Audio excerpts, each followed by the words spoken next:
அனைவருக்கும் வணக்கம். இன்றைய உலகத்தில் தகவல் தொழில்நுட்பத்தினுடைய வளர்ச்சி, சினிமா கவர்ச்சி, ஊடகங்களினுடைய எழுச்சி வருங்கால சமுதாயத்தை சிந்திக்க விடாமல் சிதற வைத்திருக்கிறது என்பதை நாம் யாரும் மறுக்க முடியாது.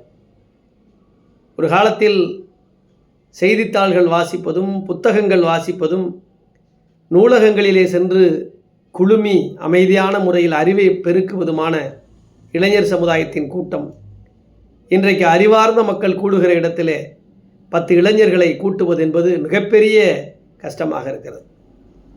நூலகங்கள் வானளாவிய கட்டடங்கள் வந்துவிட்டது. நூலகங்களிலே ஆயிரக்கணக்கான புத்தகங்கள் குவிந்திருக்கின்றன. ஆனால் அந்த புத்தகத்தை தேடி அறிவை பெருக்கிக் கொள்ளும் இளைஞர்கள் எங்கே இருக்கிறார்கள் என்று பார்த்தால், யாரோ ஒருவருடைய திரைப்படத்தினுடைய கவர்ச்சி, யாரோ ஒருவருடைய திரைப்பாடலின் கவர்ச்சி, யாரோ ஒருவருடைய ரீல்ஸ் ஆடுவதை பார்த்து நகைப்பதுமாக பிறருடைய கண்ணுக்கு எட்டாத, கண்ணுக்கு தெரியாத, அறிமுகமில்லாத நபர்களோடு தொலைபேசி வழியாக சந்தோஷத்தில் கூடி கும்மாளம் அடிக்கிற அந்த சிந்தனைகள் நூலகத்திற்கும் புத்தகத்திற்குமான நேரத்தை ஒதுக்குவதில் அவர்கள் மனது இடம் கொடுக்கவில்லை. இத்தனை கோடி ரூபாய்க்கு தமிழகத்திலே நூலகங்கள், எத்தனையோ கோடி ரூபாய்க்கு புத்தகங்கள். என்றைக்கு ஒரு மனிதன் சுயமாக புத்தகத்தை பிரட்டி அதன் உள்ளே இருக்கிற அறிவு களஞ்சியத்தை தேடுகிற முயற்சிக்கு வருகிறானோ அன்றுதான் அவன் சிந்திக்க துவங்கி இருக்கிறான் என்று அர்த்தம். புத்தகங்கள் மிகப்பெரிய புரட்சியாளர்கள். என்றைக்குமே வாய்மொழியாக சொல்லக்கூடிய வார்த்தைகளுக்கு மதிப்பு கிடையாது. சட்டங்களிலே சொல்வார்கள், உரிமையியல் வழக்குகளிலே எங்களுக்கு வாய்மொழியாக இந்த இடத்தை 100 ஆண்டுகளுக்கு முன்பாக கிரயம் கொடுத்து விட்டார்கள், அது முதல் நாங்கள் சட்டகாலத்திற்கு மேலாக இந்த இடத்தை நாங்கள் பயன்படுத்தி வருகிறோம், எங்களுக்கே இந்த சொத்தை விளம்புகை செய்ய வேண்டும் பாத்தியப்பட்டது என்று கேட்போம். ஆனால் நீதிமன்றம் ஏற்றுக்கொள்ளுமா? Oral consent is not admissible. வாய்மொழியாக சொல்லக்கூடிய விஷயங்களை ஏற்றுக்கொள்ள முடியாது. எழுத்துப்பூர்வமாக ஆவணங்கள் இருக்கிறதா என்று நீதிமன்றம் கேட்பதைப் போல எழுத்திற்கும் அச்சிற்கும், அச்சிலே எட்டப்பட்ட எழுத்திற்கு அவ்வளவு பவர். அதனால தான் ஆவணப்படுத்த வேண்டும் என்று நினைக்கிறோம். ஆகவே சங்க காலத்திலே இலக்கியங்கள், இலக்கணங்கள், புராணங்கள், இதிகாசங்கள், ஆழ்வார்கள் இயற்றியது, நாயன்மார்கள் இயற்றியது, திருவாசக திருப்பதிகங்களை எல்லாம் எழுதி அச்சு கோர்த்து ஏற்றி வைத்ததாலே இன்றைக்கு அறிவு களஞ்சியமான தமிழ் மொழியில், தமிழ் இலக்கணத்தில் இத்தனை நூல்கள். உலகம் இன்றைக்கு பல்வேறு மொழிகளிலே நம்முடைய இலக்கண இலக்கிய புத்தகங்கள் மொழிபெயர்க்கப்பட்டு இருக்கிறது என்று சொன்னால், உலகத்தில் இருக்கக்கூடிய பல்வேறு அறிஞர்கள் ஆங்கிலத்திலும் பல்வேறு மொழிகளிலும் மொழிபெயர்த்து அதனை படிக்கிறார்கள் என்று சொன்னால், மானுட வாழ்க்கையில் மனிதம் மேலாகட்டும், மானுடம் மாண்பாகட்டும் என்பதிலே உயர்ந்த கொள்கையோடு இந்த இலக்கியங்கள், புத்தகங்கள், அறிவார்ந்த சிந்தனை புத்தகங்கள் இருக்கின்றன. ஆனால் இன்றைக்கு எத்தனை இளைஞர்கள் சார் புத்தகத்தை படிக்கிறாங்க?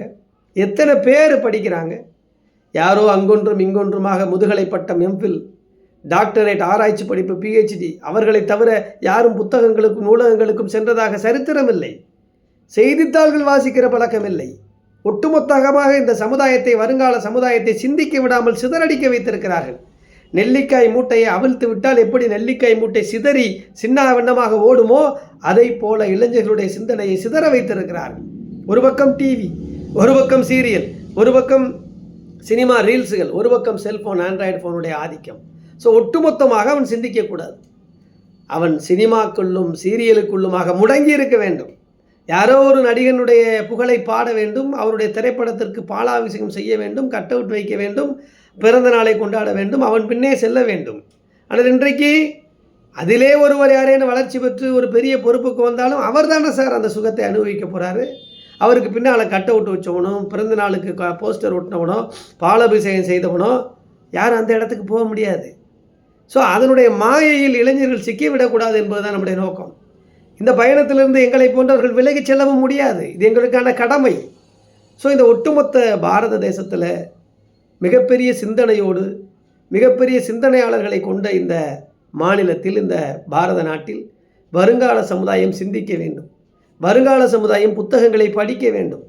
தாங்கள் சிந்தித்து செயல்படுகிற, சுயமாக சிந்திக்கக்கூடிய அந்த ஆற்றலை பெற்றுக்கொள்கிற பொழுது அவர்களை யாரும் ஏமாற்ற முடியாது. அவர்களும் யாரும் ஏமாறிவிட மாட்டார்கள். எந்த சூழ்நிலையிலும் தன்னை தான் சுயமாக தன்னுடைய முன்னேற்றத்திற்கான உழைப்பை மூலதனமாக கொண்டு படிப்படியாக உயர்வார்கள். குடும்பத்தை உயர்த்துவார்கள், அந்த கிராமத்தை உயர்த்துவார்கள், சமுதாயத்திற்கு பங்களிப்பை செய்வார்கள். இந்த நோக்கம் நிறைவேறுவதற்காகத்தான் இத்தனை விஷயங்களை நாங்கள் தொடர்ந்து சொல்லி கொண்டிருக்கோம். ஆகவே வருங்கால இளைஞர் கூட்டமே, என்றைக்கும் இந்த சந்தையிலே கிடைக்கிற எல்லா பொருளையும் ஒரு மனிதன் தேடி வாங்குவதில்லை. தன் குடும்பத்திற்கும் தன்னுடைய வளர்ச்சிக்கும் தன்னுடைய முன்னேற்றத்திற்குமான எந்த பொருள் தேவை என்பதை அவன் அறிவார்ந்து சிந்திப்பதால் தான் அவனுக்கு பகுத்தறிவாதி என்று பெயர். அவன் அறிவார்ந்து சிந்திக்கவில்லை, எதை வேண்டுமானாலும் பெற்றுக்கொள்ளலாம், எதை வேண்டுமானாலும் செய்து கொண்டு இருந்து விடலாம் என்றால் மற்ற ஜீவராசிகளுக்கு நமக்கும் என்ன வேற்றுமை? ஆகவே இந்த வேற்றுமையை தாண்டிய பகுத்தறிவு என்கின்ற ஒன்று நம்மிடம் இருக்கும் என்று சொன்னால் வருங்கால சமுதாயம் இந்த ஆண்ட்ராய்டு ஃபோனு, டிவி, சீரியல், ரீல்ஸை தூக்கி எறிஞ்சிட்டு எல்லோரும் தூங்குகிற பொழுது விழித்திருந்து பயணிப்பவர்கள் யாரோ அவர்கள் வென்று விடுவார்கள். அங்கொன்றும் இங்கொன்றுமாக ஐஏஎஸும் ஐபிஎஸ்ஸையும் மிகப்பெரிய பொறுப்பாளர்களை நாம் பார்க்கிறோம். சாதனையாளர்கள் என்று சொல்லி அவர்களுக்கு கௌரவம் வழங்குகிறோம். அவர்களிடம் விருது பெறுவதை நாம் பெருமையாக நினைக்கிறோம். அதற்கு காரணம் அவருடைய உழைப்பு, அவருடைய படிப்பு. அவர்கள் ஃபோனை நோண்டிக்கிட்டு இருக்கலை, புத்தகங்களை பிரட்டி பார்க்கிறார்கள், புத்தகங்களை புரட்டி போடுகிறார்கள். மாவீரன் பகத்சிங் அடுத்த நொடியில் தூக்கு கயிறை முத்தமிட்ட பொழுது கூட, முத்தமிடுகிற காத்திருக்கிற அந்த கடைசி நொடியில் கூட புத்தகத்தை புரட்டி கொண்டிருந்தான் என்று சொன்னால் நினைச்சு பார்க்க முடியுதா? அடுத்த நொடி அவன் சாக போகிறான்.